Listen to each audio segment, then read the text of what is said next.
តើនឹងមានអ្វីកើតឡើងប្រសិនបើមិនមានប្រទេសសង្ហបុរីសំលៀកឈប់ជាមួយនឹងនវានុវត្តន៍ដែលមានឥទ្ធិពលលើពិភពលោកគ្មានការធ្វើផែនការខ្នាតសកលថ្មីក្នុងទីក្រុង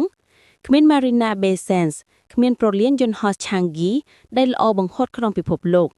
គ្មានប្រព័ន្ធដឹកជញ្ជូនសាធារណៈមានប្រសិទ្ធភាពនិងគ្មានគំរូទីក្រុងបៃតងដែលបានប្រើជាឧទាហរណ៍សម្រាប់ទីក្រុងផ្សេងៗជុំវិញពិភពលោក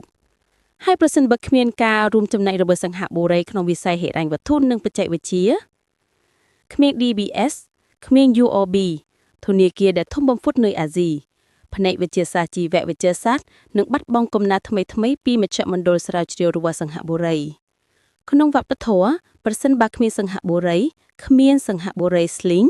គ្មានម្ហូបបាយសាច់មាន់ហៃណានដោយដែលយើងស្គាល់និងគ្មាន Chili Crab អាហារដែលមានឥទ្ធិពលលើពិភពលោកឧស្សាហកម្មតន្ត្រីនឹងខ្វះអ្នកមានទេពកោសល្យដូចជា JJ Lin និងពិភពភាពយន្តនឹងបាត់បង់រឿងរ៉ាវពិសេសរបស់សង្ហបុរី